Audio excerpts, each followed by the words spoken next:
مسئله را قبلا عرض کرده بودیم که کسی که تقلید را ترک بکند، پیروی یکی از مذاهب اربعه را ترک کنه، به چندین نقصان متوجه حالش میشه. اول، خودی شخص نظر به قول خودش مشرک می شود و کافر می شود. چرا؟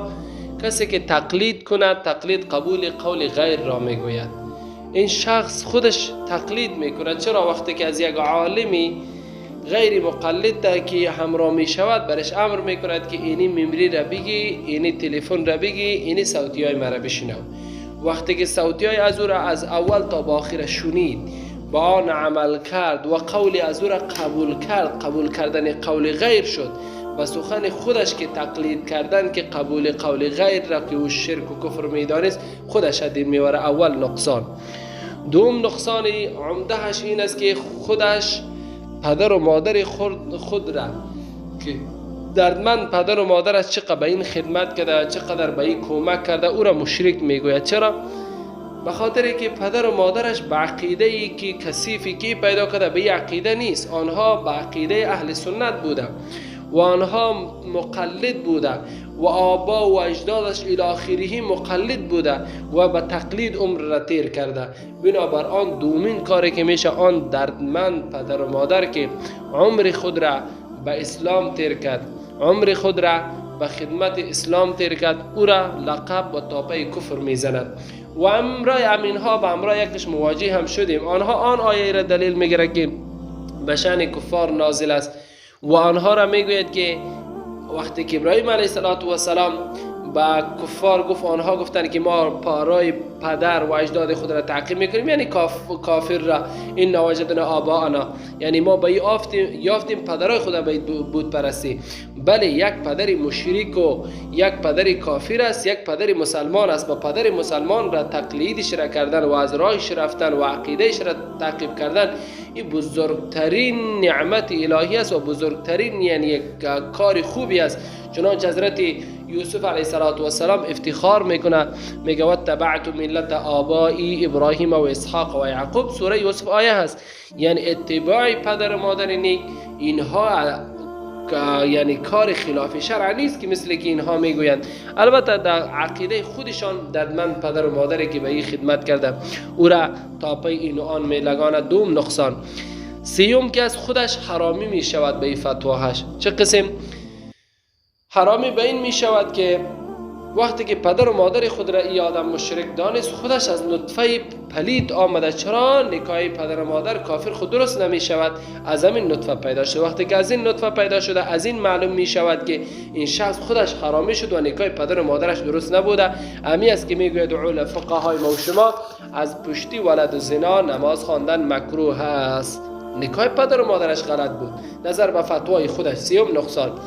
چهارم نقصان که هستن چقدر نسبی که داره از خودش که از پدر و مادر خودش گرفته تا حضرت آدم علیه السلام همه را تاپه به شرک می لگاند، همه را مشرک می داند. چنانچه همین قسم با مواجه هم شدیم به امرایش. وقتی که سخن میگوید میگه همش به گمراهی تیر شده. این دین جدید، عقیده جدید به اینها کی آوردن که اینها دردمند پدر و مادر این نسب پاکی که میره و مکمل نسب خدا به مشرک و به کافر تاپه میلگاند. 4. پنجم نقصان که هستن امی استاد مهربانش که به این خدمت کرده، به عقیده اهل سنت و الجماعت بوده، 70 سال یا 80 سال یا مثلا 50 سال عمر خود را تیر کرده و به این خدمت کرده، او را تاپه به شرک می لگاند. میگه این هم مشرک است. و چون که استادش مقلد می باشد، استادش به عقیده اهل سنت و الجماعت از عمر خود را به این خدمت تیر کرده، بنابر امین خودی از این نظر به فتوای خودش استادش هم مشرک میشه و کافر میشود. بنابر آنکه چقدر عمر که در خدمت اسلام صرف کرده، چقدر خدمات ارزنده در اسلام کرده، همش را نادیده گرفتم. همین رقم ما به امرای کسی مواجه هم شدیم. برایشان گفتیم خیلی شما وقتی که این علما را اینقدر توهین و تحقیر میکنید و همین دین را و همین مسلک پاک را کی خیدمه و شما رساد؟ بازو گفتن که والا یک کسی را نشان داد که خودش چند وقت میشود در ابتدا خود همون شخصی که این به من مثال داد اون عقیده اهل سنت بود، خودش بعدن که از نظر به کدام فریبی که خورد یا هم مادی بود یا هم مثلا عبد و دینار و درهم شد، بنده دینار و درهم شد در دنیا، بنابراین از مسلک اهل سنت برآمد. موضوع مثال این تو علما رساندن، در حالی که خود همون شخص در ابتدا وقتی که در عقیده اهل سنت بود، در پیش استاد اهل سنت درس خواند، عمره را خدمت کرد، اما بعدن که عبد دینار و درهم شد، یعنی دنیا دم چشمش را گرفت، قلبش را یعنی مهر لگاند به مهر گمراهی. بنابر امان این شخص یک مرتبه با اعراب برآمد، او را مثال میدهد. بعد ما گفتم خیلی قدر علما را چی میگن، مثل علمای بزرگواری که در عقاید اهل سنت و الجماعت خدمت کرده، همه ایشان را جرأتمندانه تاپا میلگاندن، همه ایشان را یعنی با کلماتی نامناسبی در شأنشان استفاده میکردن که هرگز به زبان نمیآید، یعنی بی ادبی را به حد و اندازه‌اش رساندن. هفتم نقصانی که میرسه، چقدر شخصی که در قریهش هست، در ولایتش هست، مسلمانان هست، یعنی اهل سنت و الجماعت، اکثری از امت است، چنانچه حضرت عبدالله ابن عباس رضی الله تعالی عنهما در تحت یوم تبیض وجوه و تسود وجوه میگوید که هم اهل سنت و الجماعت، کسانانی که روزش یا رویشان در میدان حشر سفید می باشند و آنها کامیاب می باشند، اهل سنت و الجماعت است. همه قریه که همه بقیه اهل سنت و الجماعت هستند، همه کسانانی که کاکاهش است، ماماهش است، همه کس از اقاربش است، همه اشرا چه می کند؟ تاپه شرک و کفر می لگاند. چنانچه یک کسی حکایت را می کردم، فرزند خدا برده در مدرسه مانده که در مدرسه بگویم خلاف عقیده اهل سنت و الجماعت فعلا که مردم را به ضلالت تشویق و ترغیب میکنه، مثل سلفیا یا هم خوارج و وهابیا، به هر اسم و مسمایی که یاد می شود.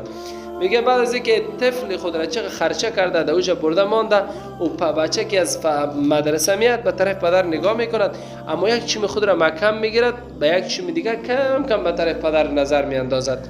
پدرش میگه که بچه یعنی سبب چی است که به یک گوشه چشم خود به ما یعنی نظر میاندازی، چشمت هم محکم گرفته؟ پدر میگوید که من به این خاطر کار را میکنم که در آخرت خداوند چشمای مرا عذاب نکنه. چرا؟ به خاطر که شما مشرک هستید، من یک چیم خود را محکم میگیرم و یک چیم دیگه هم کم نظر میکنم که نشود که در آخرت هر دو چیم به عذاب خدا گرفتار شود که دو چیم به مشرک پدر خورده. اینی تربیه میکردگیش اولاد مردم است.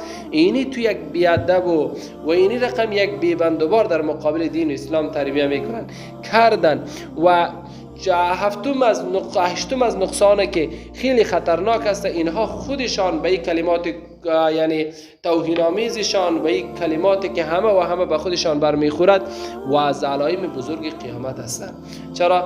امام مسلم رحمه الله را مقدمه ایش هستند در آخر زمان مردم گمراه و نادان پیدا می شوند که اولین امت را علمای حق را و علمای نیک را همه یعنی به سخنای بدورد یاد میکنن، در پشتشان گپ میزنن، مثل امام ابو حنیفه رحمه الله را و همینچنین دیگر بزرگان را در عقبشان گپ میزنن. این بزرگترین از علائم قیامت است. خلاصه مطلب از این بود که یک شخصی که وقتی که تقلید را ترک میکنه، این 8 نقصان عمده برش متوجه می شود که اولا از خودش شروع تا به انتها از همه و همه به خودش متوجه می شود و سبب هلاکت و بربادی خودش می شود. الله از این تو هلاکت و گمراهی همه من و شما و اهل و فرزند و دوستای من و شما را نگه می دارد.